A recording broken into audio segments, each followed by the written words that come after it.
ముంబై నటి వేధింపుల కేసులో ఇదొక కీలక పరిణామం. అప్పటి విజయవాడ డీసీపీ విశాల్ గుని అప్రూవర్గా మారారు. 3 పేజీల లిఖితపూర్వక వాంగ్మూలం ఇచ్చారు విశాల్ గుని. అప్పటి ఇంటెలిజెన్స్ డీజీ పిఎస్ఆర్ ఆంజనేయులు చెబితేనే ఇదంతా చేశారంటున్నారు విశాల్ గుని. ఈ మేరకు ఆయన స్టేట్మెంట్ ఇచ్చారు. ఏడాది జనవరి 31న సీఎంఓ కార్యాలయానికి తనను కాంతి రాణాను పిలిచి కేసు వివరాలను చెప్పారంటున్నారు. ఎలా అరెస్ట్ చేయాలి, కేసు ఏ విధంగా పెట్టాలి లాంటి వివరాలను పిఎస్ఆర్ ఆంజనేయులు చెప్పారంటూ విశాల్ గుని స్టేట్మెంట్ ఇచ్చారు. ఇక ఈ ఏడాది జనవరి 29న విశాఖకు బదిలీ అయిన కేసు మొత్తం పూర్తి చేసిన తర్వాతే రిలీవ్ చేస్తామన్నారంటున్నారు విశాల్ గుని. 13 రోజుల పాటు తనను విశాఖకు వెళ్లకుండా కేసు పూర్తి చేయించారంటూ విశాల్ గుని ఆ స్టేట్మెంట్లో పేర్కొన్నారు. అప్పటి Vijayawada task force ADCP Ramanamurthy, CI Sridhar, SI షరీఫ్తో పాటు తాను ముంబై వెళ్లాలంటున్నారు విశాల్ గుని. తమతో పాటు హైదరాబాద్ నుంచి కుక్కల విద్యాసాగర్ కూడా ముంబైకి వచ్చారని చెప్తున్నారు విశాల్ గుని. ఫిబ్రవరి 2న ముంబై నటిని అరెస్టు చేసి తీసుకొచ్చామంటూ విశాల్ గుని అప్రూవర్గా మారిన స్టేట్మెంట్లో చెప్తున్న పరిస్థితి కనబడుతుంది. మొత్తం మీద సంచలన అంశాలు బయటపెట్టారు డీసీపీ విశాల్ గుని. తనను వైజాగ్ ట్రాన్స్ఫర్ చేసిన ఈ మొత్తం వ్యవహారాన్ని క్లియర్ చేశాకే రిలీవ్ కావాలంటూ పిఎస్ఆర్ ఆంజనేయులు తనను ఆదేశించినట్లుగా విశాల్ గుని ఈ స్టేట్మెంట్లో చాలా అంశాలు వెల్లడించారు. ఏడాది జనవరి 31న సీఎంఓ కార్యాలయానికి తనను కాంతి రాణాను పిలిచి కేసు వివరాలను చెప్పారని, ఎలా అరెస్ట్ చేయాలి, కేసు ఏ విధంగా పెట్టాలంటే అంశాలను పిఎస్ఆర్ ఆంజనేయులు తమకు పూర్తిగా వివరించినట్టు చెప్తున్నారు. జనవరి 29న తాను వైజాగ్ బదిలీ అయినప్పుడు కూడా కేసు మొత్తం పూర్తయితేనే ఇక్కడి నుంచి వెళ్లాలంటూ పిఎస్ఆర్ ఆంజనేయులు తనను ఆదేశించినట్టుగా చెప్తున్నారు. దీంతో తాను 13 రోజుల్లోనే కేసు పూర్తి చేసినట్టుగా విశాల్ గుని చెప్తున్నారు. మొత్తం మీద ఈ కేసులో కీలక పరిణామం అయితే చోటు చేసుకుంది. విశాల్ గుని అప్రూవర్గా మారారు. ఐపీఎస్ విశాల్ గుని కాదంబరి జత్వాని వ్యవహారంలో ప్రస్తుతం అప్రూవర్గా మారడంతో సంచలనం రేపుతోంది ఈ కేసు వ్యవహారం. రైట్, మా సీనియర్ కరెస్పాండెంట్ కృష్ణమోహన్ జాయిన్ అవుతున్నారు విజయవాడ నుంచి. కృష్ణమోహన్, ప్రస్తుతం విశాల్ గుని అప్రూవర్గా మారారు.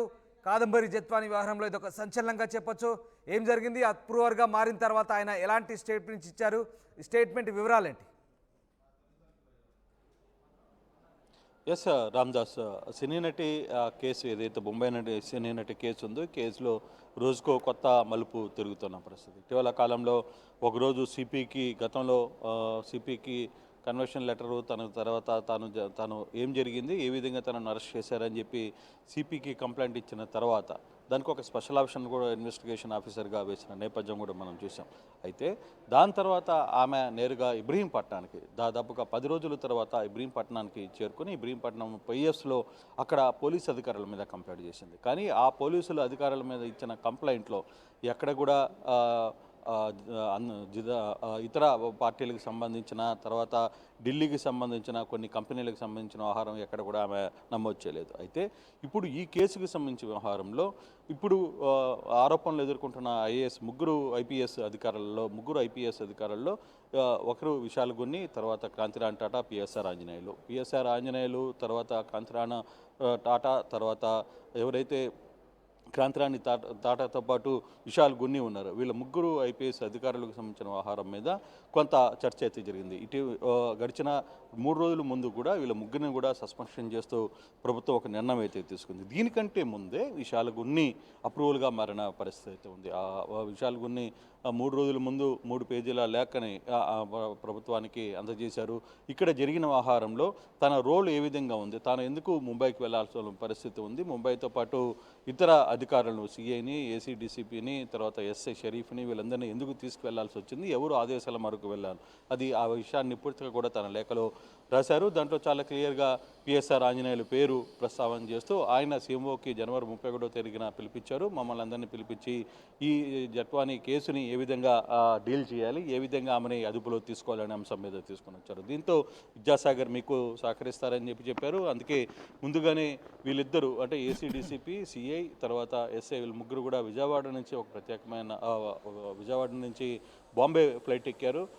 విశాల్ గుని హైదరాబాదులో వీళ్ళతో జాయిన్ అవుతారు. వీళ్ళు నలుగురు కలిసి బాంబే చేరిన మరుక్షణమే అక్కడ విద్యాసాగర్ మరో ఫ్లైట్లో హైదరాబాద్ నుంచి బాంబేకి చేరుకుంటారు. వీళ్ళందరూ అదే రోజు సాయంత్రం ఒక ఏరియాలో కలిసి ఏ విధంగా అరెస్ట్ చేయాలనే ఒక ప్లాన్ చేస్తారు. దీంట్లో విద్యాసాగర్ ఈ ఘటనని అడుగుజాడలు అంటే ఆమె ఎట్లా వెళ్తుంది, ఎక్కడికి వెళ్తుంది అనే ఆహారాన్ని అంతా కూడా విద్యాసాగర్ ఫాలో చేస్తూ పోలీసులకు సమాచారం ఇచ్చిన నేపథ్యంలో బాంబేలో ఆమె కారులో వెళ్తున్న నేపథ్యంలో ఆమెను కారులోనే అరెస్ట్ చేసి ఆమె కారుని పక్కన పెట్టి ఈమెను అదుపులోకి తీసుకుని పోలీసులు అక్కడి నుంచి ఇక్కడికి తీసుకొని వచ్చారు అనేది విశాల్ గున్ని ఇచ్చిన పూర్తి స్టేట్మెంట్. ఈ స్టేట్మెంట్లో అయితే ఇప్పటికీ ఆశ్చర్యకరమైన విషయం అయితే విశాల్ గున్ని అప్రూవల్గా మారిన తర్వాత కూడా విశాల్ గున్నిని సస్పెండ్ చేశారు. అంటే విశాల్ గున్ని ప్రభుత్వానికి సహకరించే ప్రయత్నం అయితే చేసినప్పటికీ కూడా అతన్ని కూడా ఇక్కడ సస్పెన్షన్ చేసిన పరిస్థితి ఇప్పుడు క్వశ్చన్ మార్క్గా ఉంది.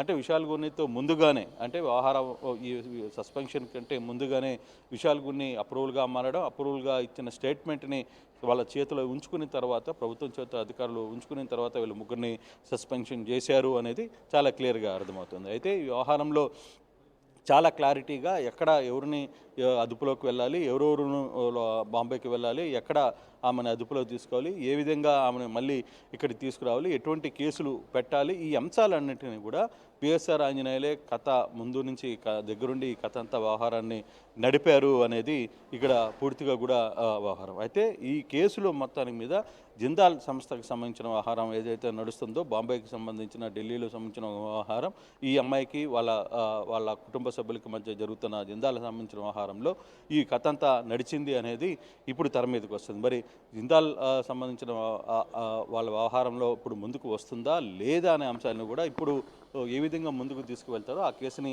ఎలా నడుపుతారనేది కూడా వేచి చూడాల్సిన పరిస్థితి అయితే ఉంది రామ్దాస్. అయితే ఇప్పుడు సస్పెన్షన్కి గురైన ముగ్గురు అధికారుల్లో ఒకరు అప్రూవల్గా మారారు కాబట్టి అంటే ఇప్పుడు విశాల్ గున్నికి తిరిగి సస్పెన్షన్ని ఎత్తివేస్తారా, లేదు విశాల్ గున్నికి కొన్ని రోజుల పాటు లూప్ లైన్లో ఉంచి ఫర్దర్గా అతన్ని మళ్ళీ విధుల్లోకి తీసుకుంటారా? అయితే ఈ వ్యవహారం తెలిసే విశాల్ గున్ని ముందుగానే ప్రభుత్వానికి లొంగిపోయారా, ప్రభుత్వానికి ముందు స్టేట్మెంట్ ఇచ్చారా అనేది కూడా చాలా చర్చ పోలీస్ వర్గాల్లో వివిధ కోణాల్లో అయితే ఈ చర్చ అయితే జరుగుతున్న పరిస్థితి అయితే ఉంది.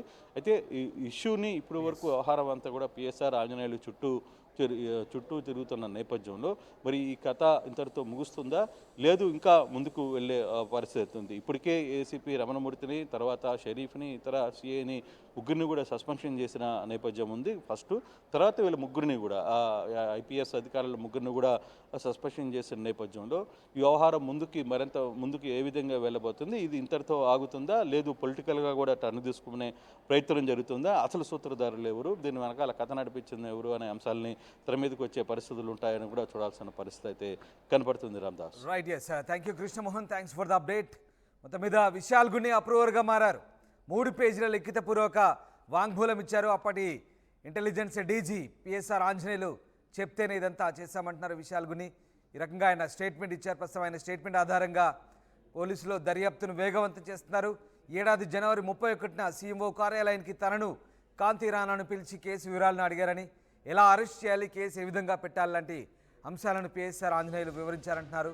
జనవరి 29న తాను విశాఖకు బదిలీ అయినా కేసు మొత్తం పూర్తి చేసిన తర్వాతే ఇక్కడి నుంచి రిలీవ్ కమ్మంటూ పిఎస్ఆర్ ఆంజనేయులు ఒత్తిడి తెచ్చారంటున్నారు. సో 13 రోజుల పాటు తనను విశాఖకు వెళ్లకుండా కేసు పూర్తి చేయించారంటూ విశాల్ గున్ని ఒక రకంగా ఆరోపణ మాదిరిగా చేస్తున్నారు. అప్పటి విజయవాడ టాస్క్ ఫోర్స్